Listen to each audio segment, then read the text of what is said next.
हम लोग state judiciary पे बात करने वाले हैं।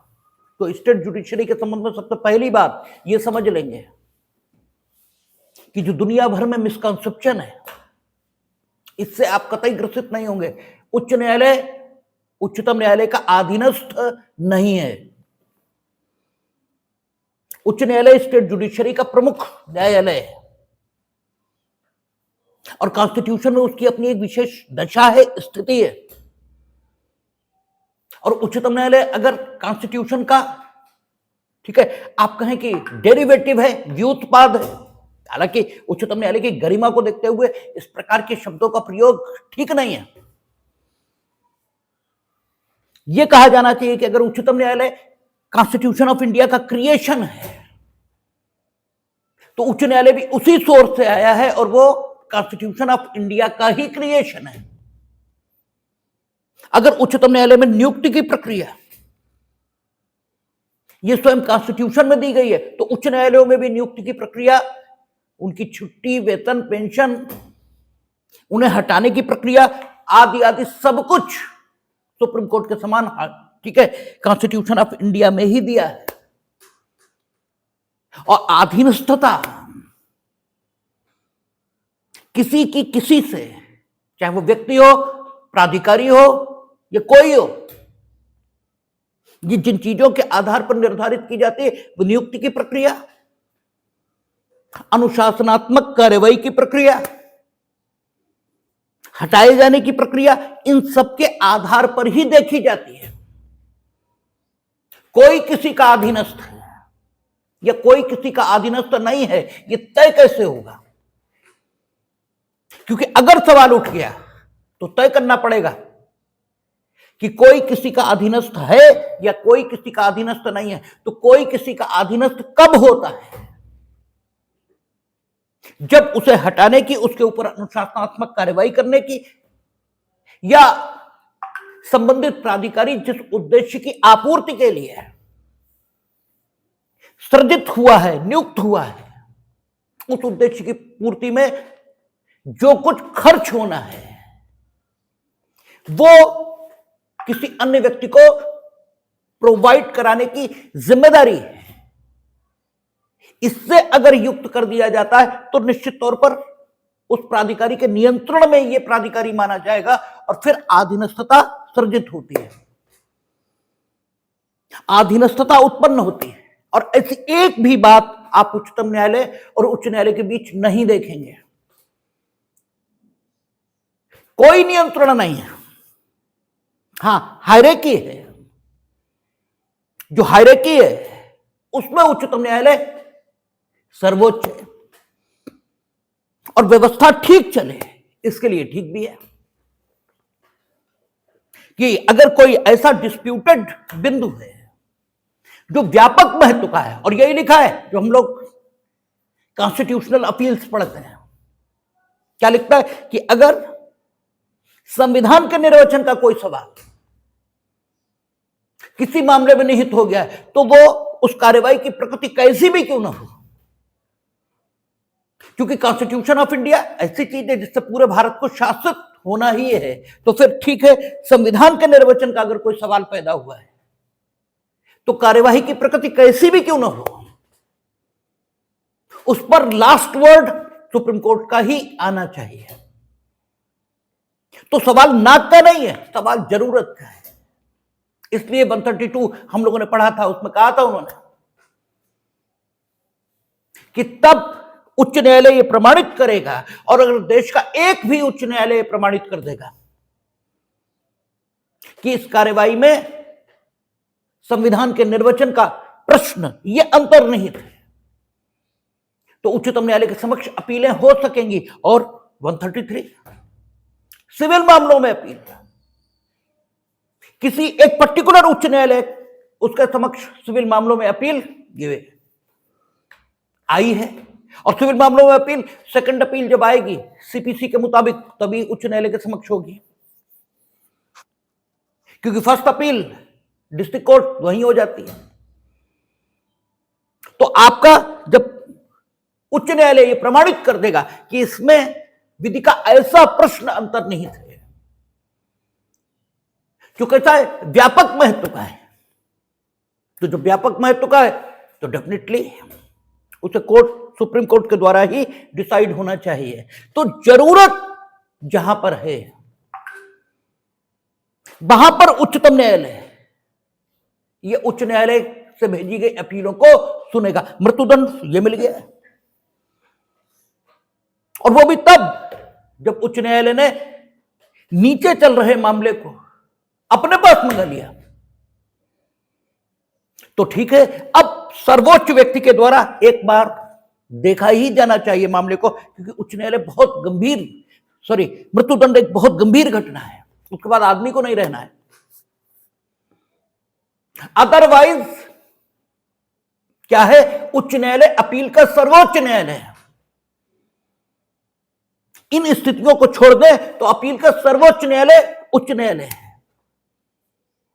उच्चतम न्यायालय अपील का न्यायालय नहीं है। विशेष दशाओं में उच्चतम न्यायालय अपील का न्यायालय है, या तो कॉन्स्टिट्यूशनल अपील या कोई स्टैट्यूट विशेष रूप से यह कहता हो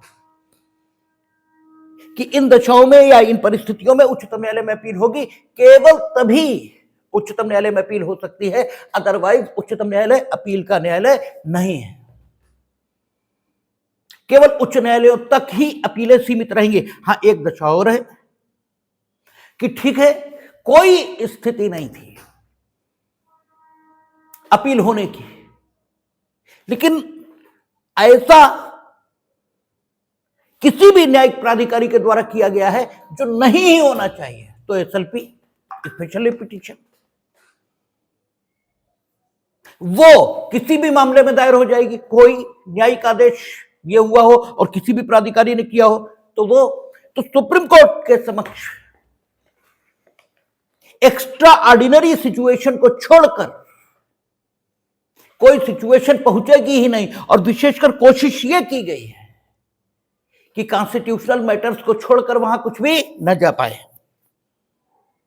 फंडामेंटल राइट का सवाल तो वही बात है कि सारी शासन व्यवस्था यही इसीलिए बनाई गई कि नागरिकों को मूलभूत सुविधाएं और मूलभूत अधिकार ये प्राप्त हों।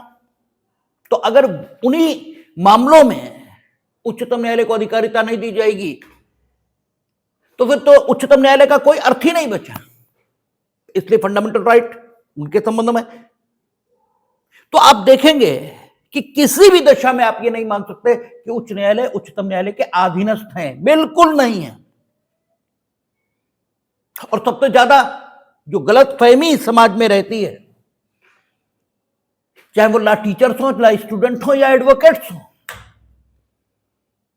सबकी मान्यता यह है कि सुप्रीम कोर्ट का अधीनस्थ है, सबऑर्डिनेट है, हाई कोर्ट नो करता ही नहीं है। और ये आपकी मान्यता है, मान्यताएं आपकी ठीक ही हो ऐसा कतई जरूरी नहीं। उच्च न्यायालय उच्चतम न्यायालय से ज्यादा पुराने हैं। उच्चतम न्यायालय तो क्रिएशन है संविधान का, और संविधान अस्तित्व में आया 26 जनवरी 1950 को। 26 जनवरी 1950 को अनुच्छेद 124 ये अस्तित्व में आया है, और उसने कहा कि भारत का एक उच्चतम न्यायालय होगा। लेकिन उच्च न्यायालय इससे पहले हिंदुस्तान में जब हाई कोर्ट जुडिकेचर एक्ट, ठीक है, वो हाई उच्च न्यायालय अधिनियम 1862 या तो 1862 या 1860 है, लीगल हिस्ट्री इस समय हमारे रिफ्रेश नहीं है, 61 है। तो उच्च न्यायालय अधिनियम 1861 ये पारित होकर आया, और इससे दिल्ली कह रहे हैं, मद्रास, बंबई और कलकत्ता 3 जगह उच्च न्यायालय स्थापित हुए, और वे आज के उच्च न्यायालयों के पूर्ववर्ती हैं।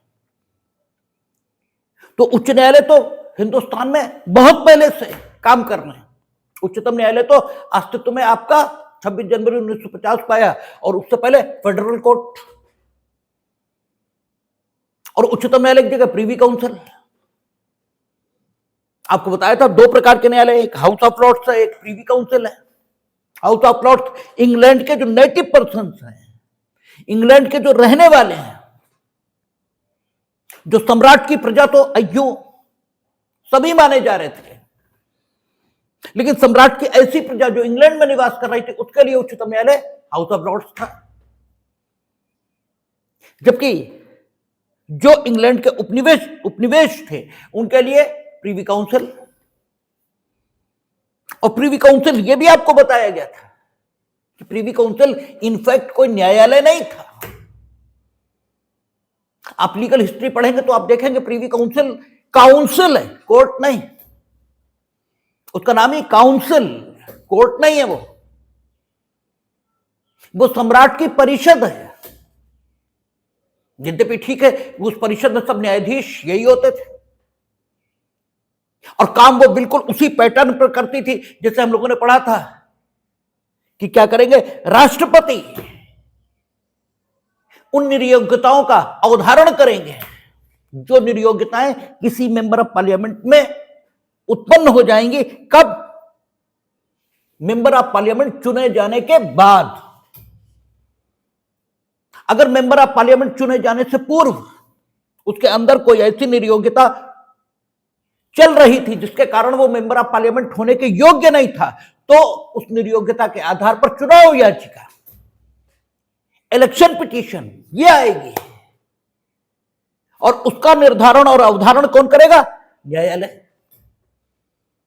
कौन सा? जो संबंधित अधिनियम निर्धारित करता हो। राष्ट्रपति उपराष्ट्रपति का मामला है तो उच्चतम न्यायालय लिखा ही है, आर्टिकल शायद 71 है, 71।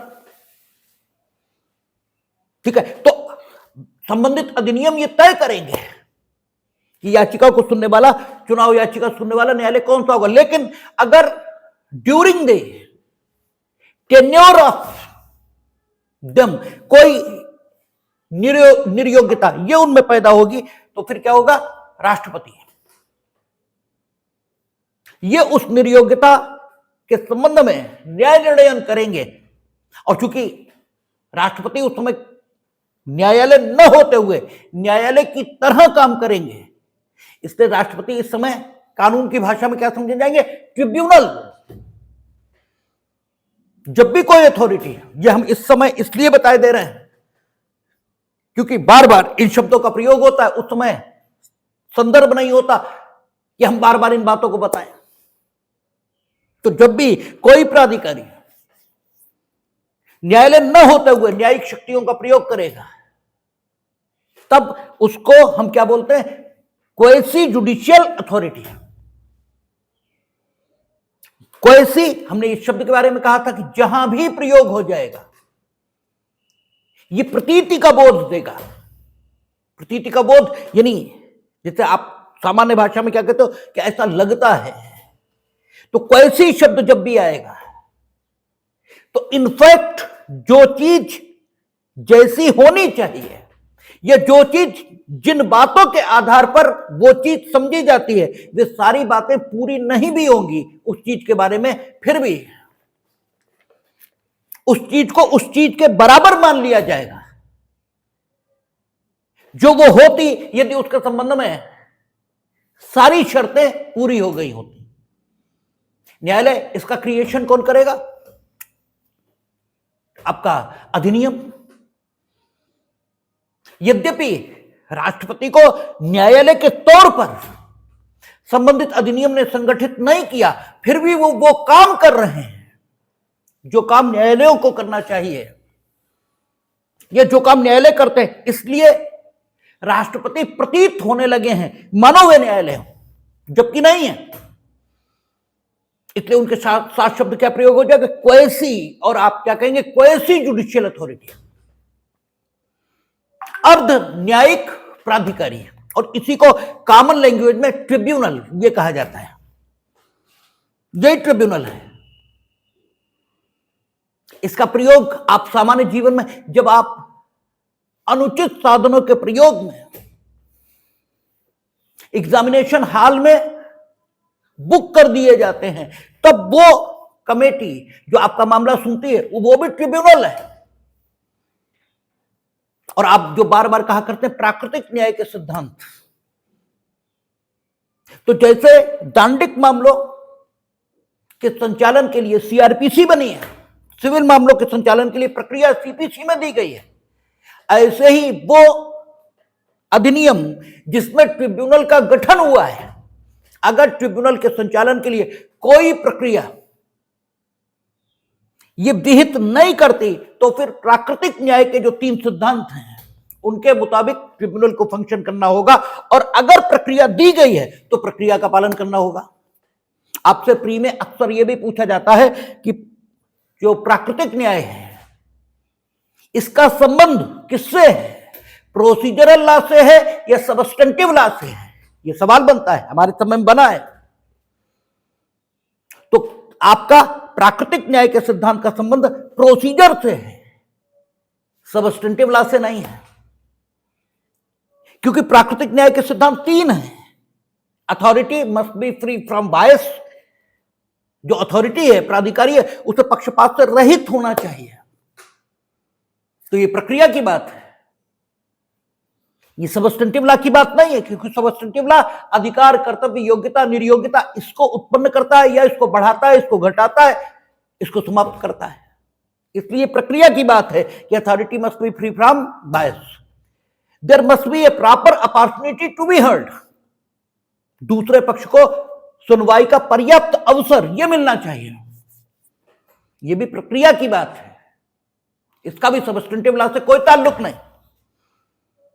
और तीसरी बात रहती है कि डिसीजन रीजन्ड होना चाहिए, जो निर्णय है वो सकारण होना चाहिए। जैसे आप देखेंगे सीआरपीसी वगैरह में लिखा होता है, कारणों का उल्लेख करने के पश्चात वो ऐसा कर सकेंगे। अब ये जो कारणों को उल्लेख करने की अपेक्षा है, ये प्राकृतिक न्याय की अपेक्षा है, और इसीलिए कहा जाता है कि जहां प्रक्रिया बन गई वहां प्राकृतिक न्याय ऑटोमेटिकली प्रक्रिया के प्रावधानों में आ गया।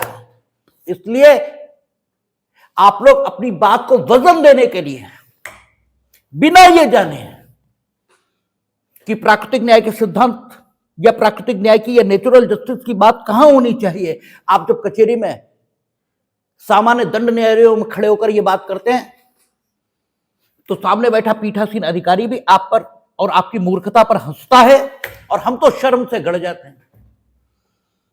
हमें तो बहुत शर्म लगती है कि वहां सीआरपीसी चलेगी, वहां बीएनएसएस चलेगी, वहां प्राकृतिक न्याय नहीं चल सकता, क्योंकि प्राकृतिक न्याय किसके लिए? ट्रिब्यूनल्स के लिए, कोर्ट है।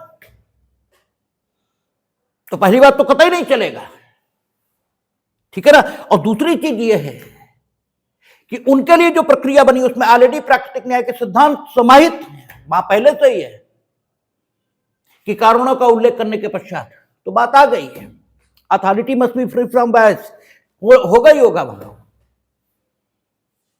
और proper opportunity to be heard, ये है ही वहां कि फ्रेमिंग ऑफ चार्ज होगी, फिर अभियोजन साक्ष्य के लिए तिथि लगेगी। आपको आरोप पढ़ा रहे थे, उसमें क्या आ रहा था कि whenever the charge will be altered by the court, then both parties will have the right to recall the witnesses who are examined previously. सबको बुलाएंगे, तो proper opportunity to be heard तो दी जा रही है, तो वहां नेचुरल जस्टिस की कोई जरूरत नहीं होती है। लेकिन यहां राष्ट्रपति जब निर्योग्यता पर निर्णय कर रहे हैं तो कॉन्स्टिट्यूशन में कोई प्रक्रिया नहीं दी गई है, इसलिए यहां नेचुरल जस्टिस फॉलो होगा। लेकिन राष्ट्रपति निर्योग्यता पर निर्णय कैसे करेंगे? चुनाव आयोग की राय के अनुसार, और वहां क्या लिखा है? According to the opinion of election commission करेंगे राष्ट्रपति, but according to the opinion of election commission. ऐसे ही प्रीवी काउंसिल, क्योंकि सम्राट वहां राज्य का प्रतिनिधि है, हमारे यहां सम्राट की तीनों शक्तियां विभाजित हैं। हमने फेडरल कॉन्स्टिट्यूशन अपनाया है, हमारे यहां शक्तियों का पृथक्करण लागू है, वहां यूनिलैटरल कॉन्स्टिट्यूशन है, केंद्रीकृत व्यवस्था है, और वहां स्टेट जो सिंबल है स्टेट का वो कौन है? सम्राट। तो सम्राट सर्वोच्च विधायी प्राधिकारी भी है, सम्राट सर्वोच्च कार्यपालिकी प्राधिकारी भी है, और सम्राट सर्वोच्च न्यायिक प्राधिकारी भी है। हमारे यहां सर्वोच्च कॉन्स्टिट्यूशन है, हमारे यहां राज्य के तीनों अंग कॉन्स्टिट्यूशन के क्रिएशन है। इसलिए कोई कॉन्स्टिट्यूशन की मर्यादा का उल्लंघन नहीं कर सकता। हम लोगों ने पढ़ा था sovereignty of the parliament. Hindustan की जो संसद है वो इंग्लैंड की संसद की तरह नहीं है। इंग्लैंड की संसद उसका क्रिएशन है, हर इंस्टीट्यूट वहां, और यहां स्वयं संसद संविधान की क्रिएशन है। बेसिक फर्क है। इसलिए संविधान जिस सीमा का निर्धारण कर रहा है उस सीमा के भीतर संसद सर्वोच्च है, लेकिन उस सीमा के बाहर संसद सर्वोच्च नहीं। और यही स्थिति कार्यपालिका और न्यायपालिका की भी है।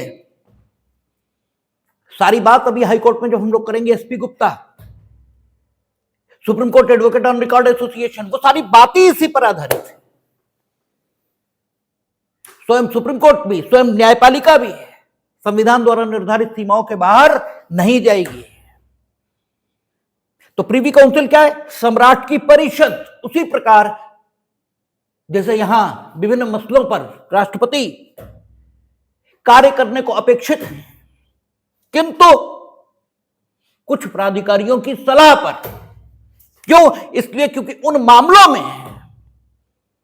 वे प्राधिकारी जिनकी सलाह पर वे कार्य करने को अपेक्षित हैं, वे ज्यादा स्किल्ड हैं और ज्यादा बेहतर डिसीजन ले सकते हैं। और कानून में हमेशा जरूरत प्रमुख है।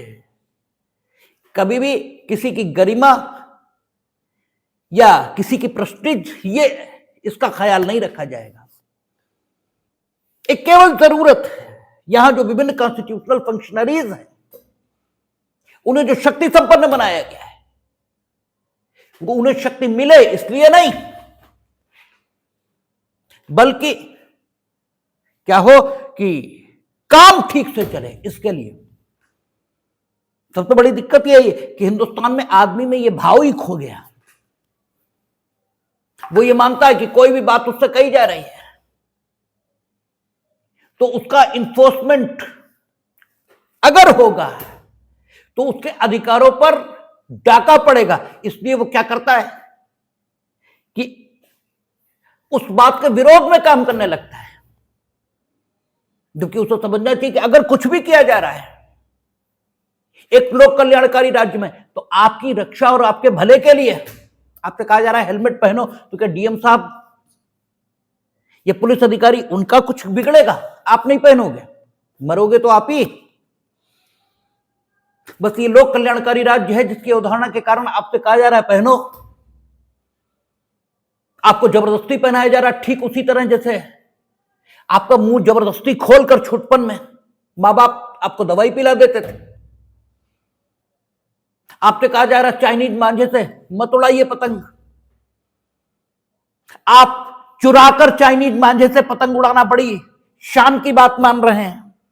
आपको ऐसा लग रहा है जैसे जासूस करमचंद की नानी हो गए आप, और आप जो है उड़ाएंगे जरूर। तो किसका क्या हो जाएगा? मरेंगे आप, ठीक है। और ज्यादा से ज्यादा 302 में मारने वाला जेल चला जाएगा। क्या बिगड़ जाएगा डीएम साहब का, और क्या बिगड़ जाएगा एसपी साहब का? आपसे जो नियमों के पालन की अपेक्षा होती है वो इसलिए थोड़ा कि आपके व्यक्तित्व का कोई अतिक्रमण करना है, इसलिए थोड़ी होती है। आपसे नियमों के पालन की अपेक्षा ये तो आपकी सुरक्षा के लिए होती है। ये आप सोचें, क्या ये संभव है कि एक एक पतंग की दुकान की तलाशी इस प्रकार हो जाए कि चाइनीज मांझा सारा पकड़ में आ जाए? क्या ये संभव है? How it may be possible? ये संभव ही नहीं है। हाँ, ये संभव है कि मां बाप अपने बच्चे को चेक कर लें कि चाइनीज मांझे तो पतंग नहीं उड़ा रहा तो 5 तमाचे उसके मुंह पे रखें। ये संभव है। आपके जागरूक नागरिक होने के नाते कुछ भी नहीं कर सकते। सरकार कैसे करेगी, क्या करेगी, कुछ नहीं कर सकती, किसी की हो। यहां पॉलिटिकल उसकी बात नहीं है कि आप सपाई हैं तो आप भाजपा के सरकार की खिलाफत करें और भाजपाई हैं तो सपा की सरकार की खिलाफत। इसका मतलब ही नहीं है। आप ईश्वर ले आओ। ईश्वर अगर अपनी ईश्वरीय क्षमताओं से काम ना ले या तो ईश्वरीय क्षमता से काम लेना शुरू कर देता तो बात अलग हो गई। स्वयं ईश्वर को शासक बना दीजिए, वो भी नहीं कर सकता, कोई नहीं कर सकता। आप किसी से अपेक्षा क्यों कर रहे हो? आप नहीं कर सकते। और जबकि सबसे आसान काम आप ही, ठीक है बच्चे नहीं मानते, तो मां बाप, उन्हें नहीं तमीज है, वो नहीं देख सकते हैं। लोग फोटो अपलोड कर रहे हैं सोशल मीडिया पर कि देखिए ये चाइनीज मैजिक, अभी हम निकल कर आ रहे थे खोलने तो सब निपट रहा था। तो फोटो अपलोड आप कर सकते हो, अपने बच्चे को चेक नहीं कर सकते। अपने बच्चे को चेक कर लो, ठीक हो जाएगा सब कुछ। लेकिन यहां हर चीज का है कि ऐसा लगता है आपको चीजें आपकी सुरक्षा के लिए हैं, आपको ऐसा नहीं मानना चाहिए कि वो आपके विरोध में है। और कानून में सारी चीजें ऐसे रखी गई, जरूरत है इसलिए वैसा रखा गया है। तो राष्ट्रपति, इलेक्शन कमीशन उन मामलों में ज्यादा ठीक हो सकता है तो करेंगे राष्ट्रपति, ठीक है। लेकिन इलेक्शन कमीशन की सलाह पर ऐसे ही प्रीवी काउंसिल थी, बिल्कुल ठीक ऐसे ही थी प्रीवी काउंसिल, वो परिषद थी सम्राट की। और जब औपनिवेशिक क्षेत्रों से जो ब्रिटेन की कॉलोनीज थी वहां से कोई मामला उन तक पहुंचता था तो डिसाइड वही करते थे, जैसे यहां जो इलेक्शन कमीशन डिसाइड कर देगा वही राष्ट्रपति का निर्णय होगा, क्योंकि जरूरत की बात राष्ट्रपति निर्धारित करेंगे। लेकिन ठीक है, इलेक्शन कमीशन तो बेहतर कुछ कोई कर ही नहीं सकता, तो उन्होंने जो बताया कर दिया। अपना दिमाग लगाने की जरूरत क्या है? और अपना दिमाग हम लगाते तो किस लिए लगाते हैं? बेहतरी के लिए लगाते ना। अपने दिमाग से अगर हम काम करते तो काहे के लिए, कैसे करते? इसलिए ना कि वो ठीक हो। तो अगर ठीक ये हमें बता रहे तो कौन सा अहम है, और जबकि ज्यादा ठीक बता सकते हैं तो कौन सा अहम है कि हम उस बात को स्वीकार न करें। तो जो प्रीवी काउंसिल है ये काउंसिल है, न्यायालय नहीं, ठीक है। तो प्रीवी काउंसिल सिर्फ सम्राट को सलाह देती थी। ये ठीक है कि वो जो सलाह देती थी सम्राट उसी को निर्णय के तौर पर घोषित कर देते थे, या यूं कहे प्रीवी काउंसिल ही सम्राट के नाम पर निर्णय को घोषित कर देती थी। तो सुप्रीम कोर्ट प्रीवी काउंसिल का उत्तराधिकारी है। उससे पूर्व भारत का उच्चतम न्यायालय प्रीवी काउंसिल थी, और नेक्स्ट टू सुप्रीम कोर्ट यानी फेडरल कोर्ट हिंदुस्तान में था। लेकिन उच्च न्यायालय ऐसे नहीं है। उच्च न्यायालय वो 1861 से है हिंदुस्तान में काम कर रहा है। और जब कॉन्स्टिट्यूशन ऑफ इंडिया बना तो यह तय किया गया कि प्रत्येक राज्य का एक उच्च न्यायालय होगा। 216 उसने कहा कि प्रत्येक राज्य का एक उच्च न्यायालय होगा। हाँ, यह भी ठीक है कि 2 या अधिक राज्यों के लिए एक उच्च न्यायालय, यह भी हो सकता है। और आपसे प्री में यह भी खूब पूछा जाने वाला सवाल है कि सबसे बड़ा उच्च न्यायालय कौन सा है, अर्थात सबसे अधिक राज्य ये किस उच्च न्यायालय की अधिकारिता के अधीन है। तो आपका ऐसा हाईकोर्ट गुवाहाटी हाईकोर्ट है, असम हाईकोर्ट, क्योंकि वो 7 सिस्टर्स जो मेघालय, नागालैंड, त्रिपुरा, अब तो शायद उनमें से भी किसी में बना दिया कोर्ट, या नहीं बनाया हमें ध्यान नहीं है, क्योंकि जीएस का सवाल है, आप गूगल पर डालकर देख सकते हैं। लेकिन अभी तक असम हाईकोर्ट ये सबसे बड़ा कोर्ट। दूसरे नंबर पर बंबई, तीसरे नंबर पर कलकत्ता, क्योंकि कलकत्ता वो आपका दादरा नागर हवेली नहीं, अंडमान निकोबार आइलैंड, उसके लिए भी उच्च न्यायालय थे। और जो बंबई उच्च न्यायालय था, गोवा, दादर नागर हवेली, ठीक है, दमन और दीव, इसके लिए भी उच्च न्यायालय। तो ये मतलब उसके दृष्टिकोण से देखें, अधिकारिता के पॉइंट ऑफ व्यू से, तो ये हायरार्की है। पंजाब, हरियाणा और चंडीगढ़, इसके लिए एक उच्च न्यायालय है, क्योंकि चंडीगढ़ क्या है, यूनियन टेरिटरी है, वो राज्य नहीं है, वो संघ शासित क्षेत्र है। और वो पंजाब और हरियाणा दोनों के लिए राजधानी के तौर पर काम करता है। वहां किसी की अधिकारिता नहीं, वह केंद्र की अधिकारिता है। तो उच्च न्यायालय प्रत्येक राज्य के होंगे, किंतु 2 या अधिक उच्च न्यायालयों के लिए है। दो या अधिक राज्यों के लिए एक उच्च न्यायालय भी स्थापित हो सकता है। और उच्च न्यायालय यह भी अनुच्छेद 216 इससे स्थापित हो रहे हैं, और जबकि वहां अनुच्छेद 124 इससे उच्चतम न्यायालय स्थापित हो रहा। तो स्थापना के पॉइंट ऑफ व्यू से देयर इज नो डिफरेंस। ठीक है, तो आप ये कैसे मान लेंगे कि उच्च न्यायालय उच्चतम न्यायालय के अधीनस्थ है? और ज्यों ज्यों हम लोग परीक्षण करेंगे हम लोग ये देखते जाएंगे। जैसे उच्चतम न्यायालय की अपनी अधिकारिताएं हैं, हम लोगों ने पढ़ा था, उनके अवमान की अधिकारिता थी अनुच्छेद 129 में, कोर्ट ऑफ रिकॉर्ड थे।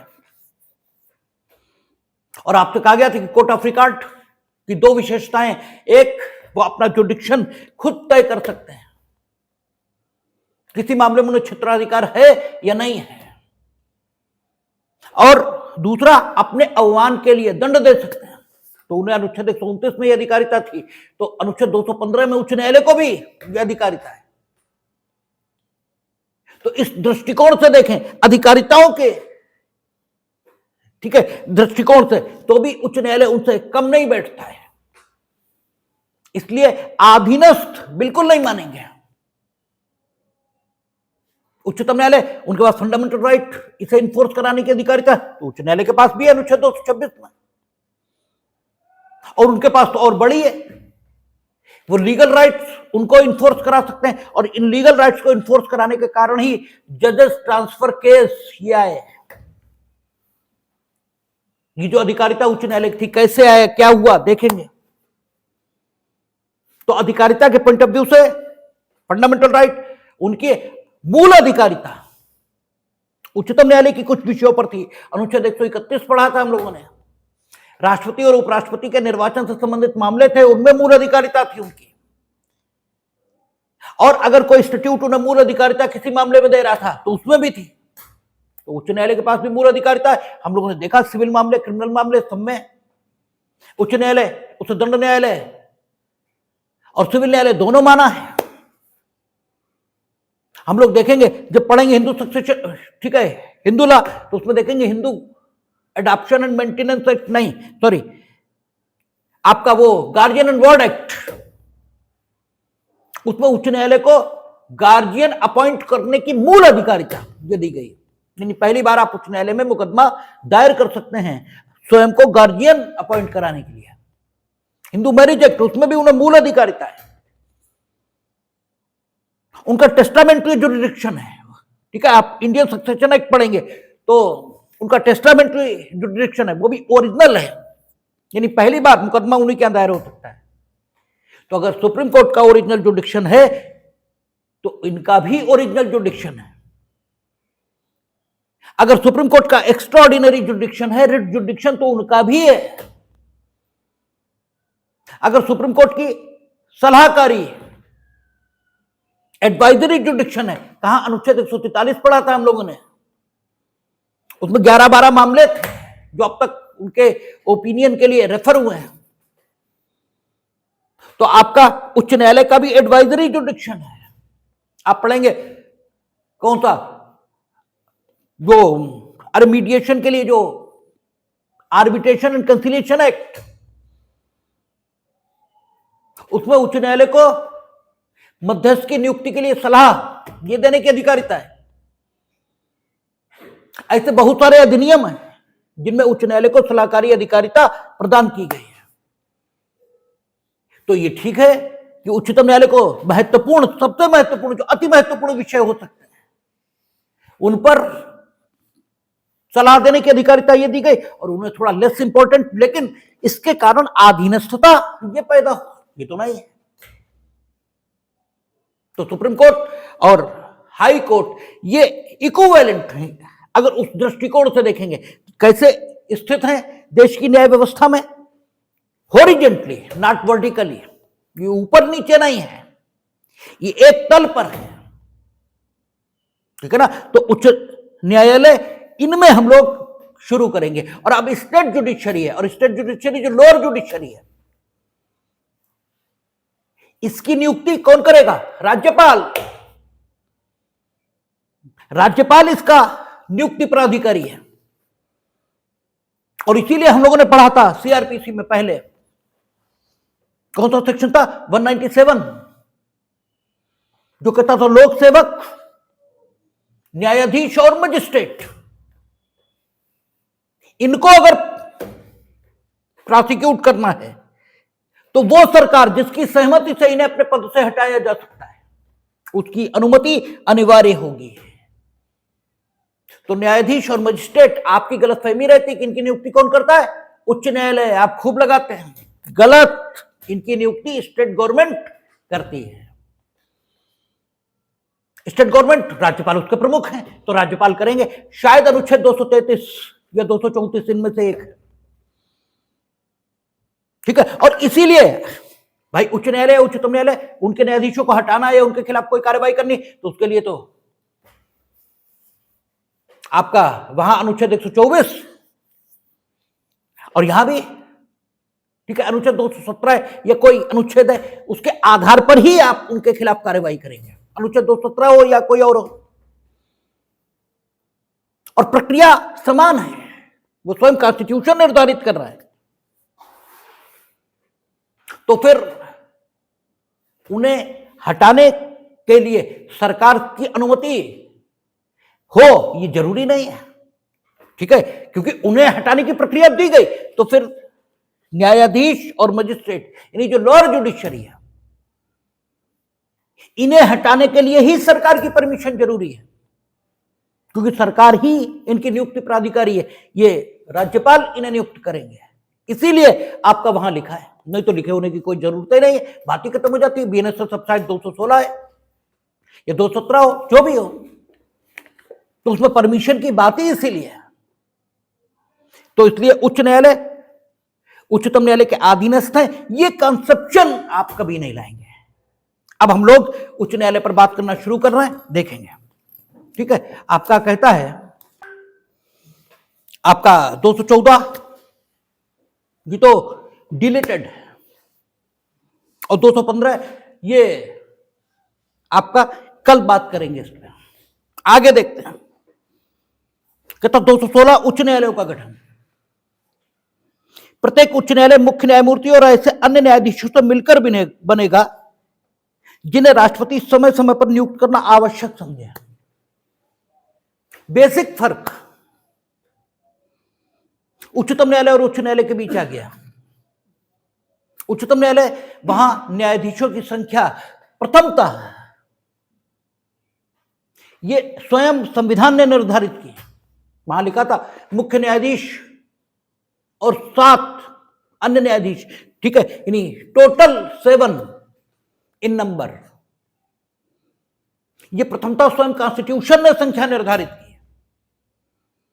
अनुच्छेद 124(1) पढ़ेंगे हम लोग, तो भारत का एक उच्चतम न्यायालय होगा जो मुख्य न्यायाधीश सहित कुल मिलाकर 7 न्यायाधीशों से मिलकर बनेगा, और संसद समय समय पर यदि उनकी संख्या को घटाना या बढ़ाना चाहे, घटाने की बात नहीं की है, ठीक है, क्योंकि 7 तो मिनिमम रहेंगे ही, ये नंबर तो स्वयं कॉन्स्टिट्यूशन ने फिक्स किया है। और अगर इसमें कोई परिवर्तन लाना है तो फिर जो संविधान के संशोधन की प्रक्रिया होगी वो विशेष प्रक्रिया होगी। जब हम लोग अनुच्छेद 368 पढ़ेंगे तब देखेंगे उस प्रक्रिया के अंतर्गत आधे राज्यों का समर्थन यह भी जरूरी हो जाएगा। वहां संशोधन इस प्रकार नहीं हो पाएगा, और आज की डेट पर हो पाएगा यह भी हमें थोड़ा कठिन ही लगता है, क्योंकि अब तो बेसिक स्ट्रक्चर का प्रिंसिपल आ गया, और न्यायपालिका की जो इंडिपेंडेंस है ये बेसिक स्ट्रक्चर का पार्ट ये घोषित हो गई। और आप अगर संख्या घटाएंगे तो एफिशिएंसी प्रभावित होगी। और अब हमें नहीं लगता कि भारत की स्वतंत्रता जिस समय भारत को मिली थी उस समय भारत की जितनी जनसंख्या रही होगी और जितने मुकदमे पेंडिंग रहे होंगे उससे कम मुकदमे हिंदुस्तान में कभी अब पेंडिंग होंगे, ऐसा हमें नहीं लगता। क्योंकि जिस समय भारत को स्वतंत्रता मिली उस समय भारत का इंडस्ट्रियलाइजेशन इस लेवल पर नहीं था, ठीक है ना। उस समय भारत के लोगों में आजादी की चाह ये इस लेवल पर नहीं थी, क्योंकि सब गुलाम ही थे। आपकी इच्छाएं तो धीमे धीमे बढ़ती हैं ना। तो उस समय जो मुख्य लिटिगेशन था वो कौन सा था? सिविल और क्रिमिनल, ठीक है। इससे ज्यादा कोई लिटिगेशन ही नहीं था। आज बहुत ज्यादा लिटिगेशन है, बहुत सारे अधिकार आए हैं, नई बातें आई हैं, और अंततः न्याय निर्णय का काम सुप्रीम कोर्ट के पास है। तो भविष्य की संभावनाओं को ध्यान में रखते हुए और तत्कालीन आवश्यकताओं को देखते हुए मिनिमम 7 ये संख्या निर्धारित की गई, और भविष्य की आवश्यकता जो पेंडेंसी बढ़ेगी उसका डिस्पोजल हो सके, इसके लिए न्यायाधीशों की संख्या को अगर बढ़ाने की जरूरत पड़े तो संसद को अधिकार दे दिया, लेकिन मिनिमम नंबर। अब आप नंबर घटाएंगे तो कार्य क्षमता पर प्रभाव आना ही आना है भाई। अगर 7 जितना डिस्पोजल करेंगे आप 5 कर देंगे तो उससे कम तो होना ही है, क्योंकि घंटे तो 24 ही हैं सबके पास। समय इसकी अधिकता किसी के पास है ही कहां। जैसे लोग कहते हैं ना हम अधिक समय आपको नहीं दे सकते, तो अधिक समय किसी के पास है ही नहीं, दे कहां से देगा। घंटे तो 24 ही हैं, और जिनमें से 8 मिनिमम, ठीक है। 8 से कम किसी सूरत नहीं आपको अपने लिए चाहिए, और 2 मिनिमम घर वालों के लिए चाहिए। बच्चे 14, और ये भी मिनिमम रखा है हमने। जब आप 6 ही घंटे सोए तब, और 6 घंटे शायद हम में तो कोई सोता हो, 7-8 घंटे तो सभी सोते हैं। लेकिन चलो ऐसे मान लो, तो भी कितना बचा? 14। तो घंटे तो 14 ही हैं, और आप 6 घंटे सो लोगे न्यायाधीश होते हुए, बाकी खाली न्यायाधीश न्याय निर्णय थोड़ी कर देगा। न्याय की प्रक्रिया में तो बहुत सारे लोग भाग लेते हैं, वो सब थोड़ी 6 घंटे सोएंगे। तो क्विक डिस्पोजल हो, इसके लिए संख्या आज की डेट पर तो बढ़ानी ही पड़ेगी, और इसी कारण वहां रखा गया कि संसद जब देखेगी आवश्यकता तो संख्या को बढ़ा सकेगी, लेकिन मिनिमम 7। अब अगर आप संशोधन करके 7 से कम करना चाहेंगे तो डेफिनेटली न्यायपालिका की स्वतंत्रता प्रभावित होगी, क्योंकि एक आदमी अगर ठीक से, यानी आराम से काम नहीं कर रहा है तो वो गुणवत्ता युक्त काम नहीं कर सकता। आदमी को आराम चाहिए, अगर आराम उसे नहीं मिल रहा है तो फिर वो गुणवत्ता युक्त काम नहीं करेगा। वैसे ही काम करेगा जैसे आपकी कापियां चेक होती हैं, आपकी नहीं, मेरे सहित हम सबको एलएलबी में फेल होना चाहिए था। हम सबको एलएलबी में फेल हो जाना चाहिए था, और हम सब पास हो गए एक ही साल में, क्योंकि गुणवत्ता युक्त चेक ही नहीं हुआ। क्योंकि गुणवत्ता युक्त चेक होने के लिए एक कॉपी पर कम से कम 20 मिनट, आधा घंटा चाहिए, तब चेक हो सकता है गुणवत्तापूर्ण। ना तो घंटे भर में 50 चेक हो रही हैं, तो कहां से गुणवत्ता युक्त डिस्पोज। तो यही अगर आप कोर्ट्स में कर देंगे तो गुणवत्ता युक्त कहां बचेगा? बचेगा ही नहीं, सोचने समझने का अवसर ही नहीं है। उन्हें फटाफट काटो, उन्हें ठीक इनमें सब में बेल कर दो, तो कहां है गुणवत्ता युक्त? एक एक बात सुननी पड़ेगी, एक एक बात करना पड़ेगा, तब कहीं हो पाएगा। तो अब हमें तो नहीं लगता कि 7 से कम अगर आप कभी करेंगे तो जुडिशियल इंडिपेंडेंस प्रभावित नहीं होगी, तो आप कर भी पाएंगे संशोधन से, ऐसा भी हमें अब नहीं लगता। लेकिन अगर थ्योरेटिकली बात करें तो चूंकि अब तक वैसी स्थिति आई नहीं, तो यह कहा जाएगा कि आप संविधान संशोधन के माध्यम से ऐसा कर सकते हैं। ये थ्योरेटिकली है, करेंगे तब क्या होगा पता नहीं, और तब हम इसी मत कहें कि नहीं हो पाएगा, क्योंकि उससे जुडिशियल इंडिपेंडेंस डेफिनेटली प्रभावित होगा। ठीक है, तो वहां आप जब नियुक्ति के पॉइंट ऑफ व्यू से देखते हैं तो नियुक्ति के पॉइंट ऑफ व्यू से 124 बिल्कुल डिफरेंट हो रहा है, वहां मिनिमम नंबर जजेस का फिक्स कर दिया स्वयं कॉन्स्टिट्यूशन ने, और जो नंबर है उसको इंक्रीज करने का जो हक दिया है वो किसे दे दिया? संसद को, यानी विधायिका को संसद, इस कानून की भाषा में क्या बोलते हैं? लेजिस्लेचर, विधायिका। और यहां फर्क देखें, यहां क्या कहता है? प्रत्येक उच्च न्यायालय अभिलेख न्यायालय होगा, वो सॉरी 215 पढ़ने लगे। प्रत्येक उच्च न्यायालय मुख्य न्यायमूर्ति और ऐसे अन्य न्यायाधीशों से मिलकर बनेगा, कोई नंबर नहीं है, जिन्हें राष्ट्रपति समय समय पर नियुक्त करना आवश्यक समझें। इसका मतलब कोई नंबर फिक्स नहीं है, ठीक है, कोई नंबर फिक्स नहीं है। संख्या घट भी सकती है, संख्या बढ़ भी सकती है, और घटाने और बढ़ाने के लिए कॉन्स्टिट्यूशन ऑफ इंडिया में कुछ नहीं करना है।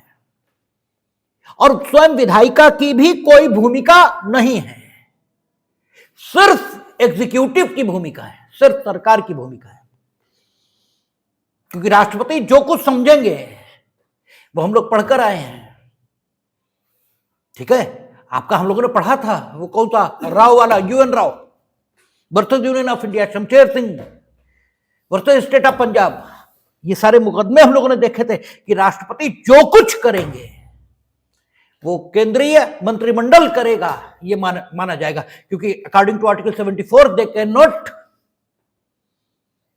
Function individually, always they will function on the aid and advice of the council of ministers, except in those conditions in which constitution requires that they should take the decision, ठीक है, जो उनकी अपनी बुद्धि कह रही उस हिसाब से चले, जहां परिस्थिति ही ऐसा कहती है, जैसे प्राइम मिनिस्टर का अपॉइंटमेंट है आदि आदि, या अल्पमत के प्राइम मिनिस्टर की सलाह पर हाउस को डिसॉल्व करना है, ये सारी चीज।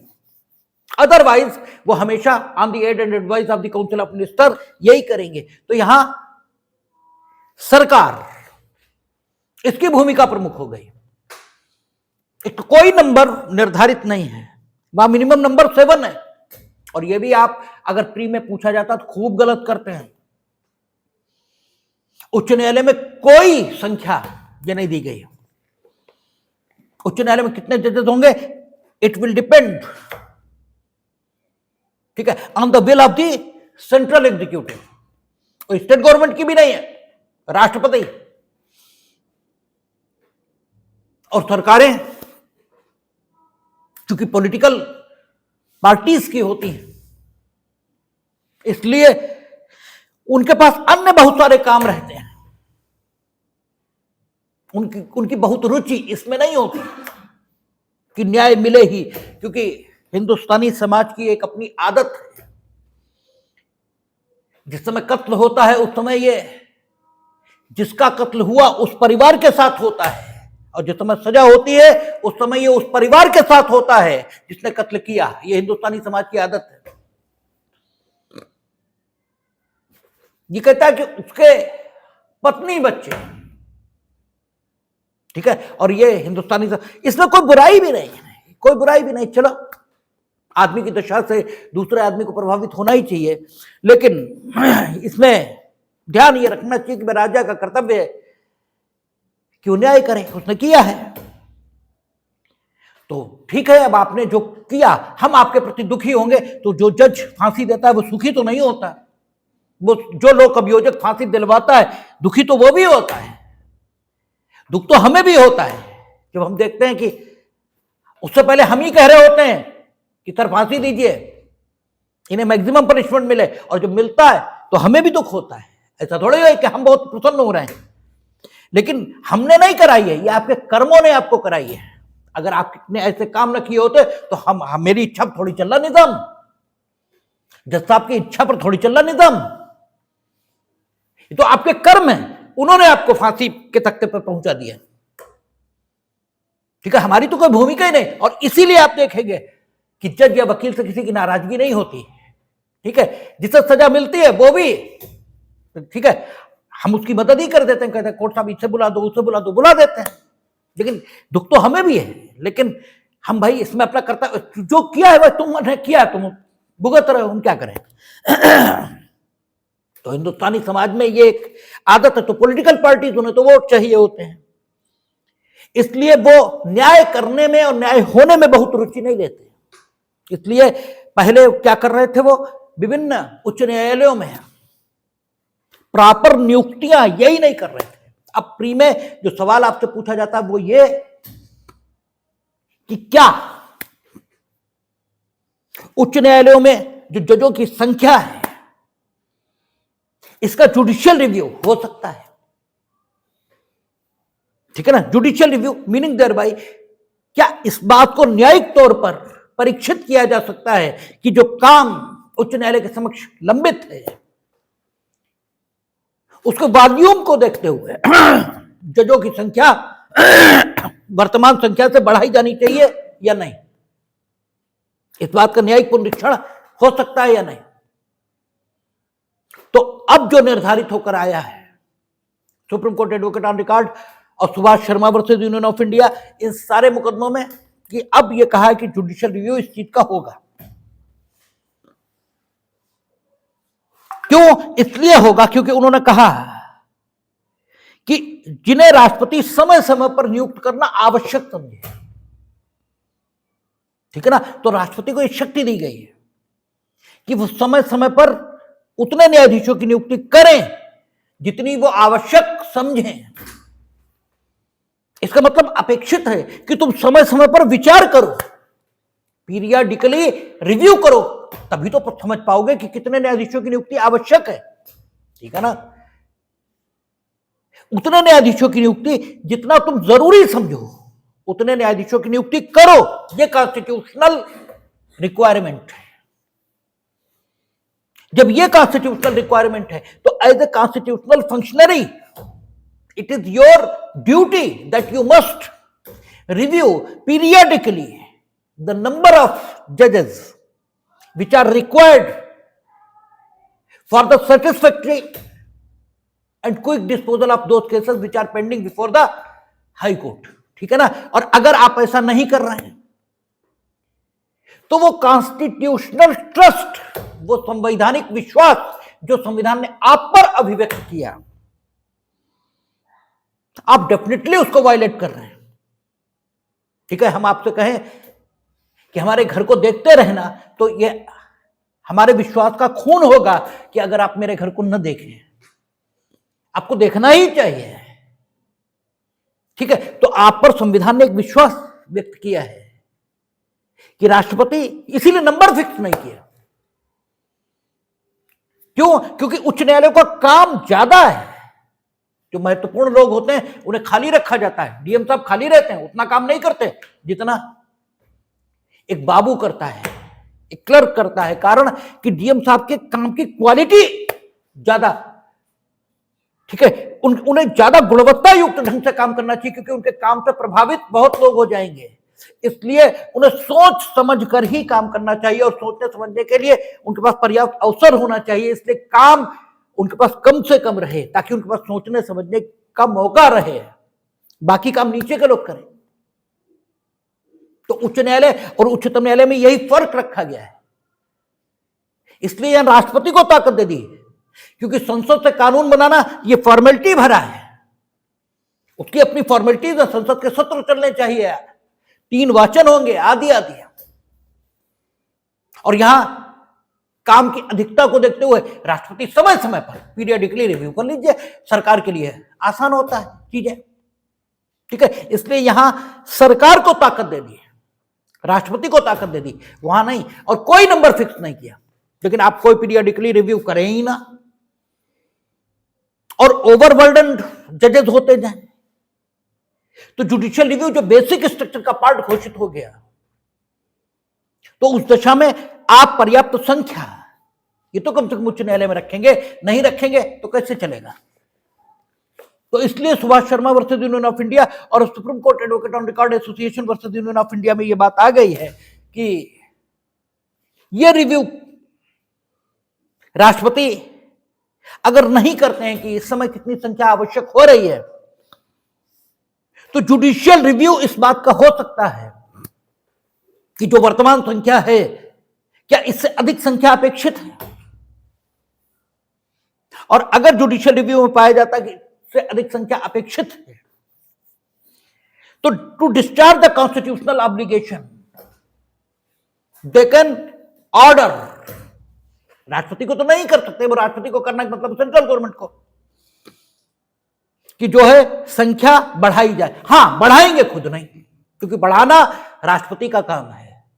राष्ट्रपति जिन्हें नियुक्त करना आवश्यक समझे, तो राष्ट्रपति अब किन्हें नियुक्त करना आवश्यक समझेंगे? जिन्हें नियुक्त करना उनकी मर्जी हो उसे नियुक्त करेंगे, या जो बेस्ट पॉसिबल सुइटेबल कैंडिडेट हो सकता है उसे नियुक्त करेंगे। तो डेफिनेटली ये तो कोई नहीं कह सकता कि वो जिसे नियुक्त करना, ये लिखा जरूर जिसे नियुक्त करना आवश्यक समझे, लेकिन इन शब्दों का अर्थ अकेले अकेले नहीं लिया जा सकता। हमने आपसे कहा वही बात कि बाजार चले जाओ, ये चीजें ले लो और बाकी तुम जो उचित समझो वो ले लो, तो तुम जहर थोड़ी ले लोगे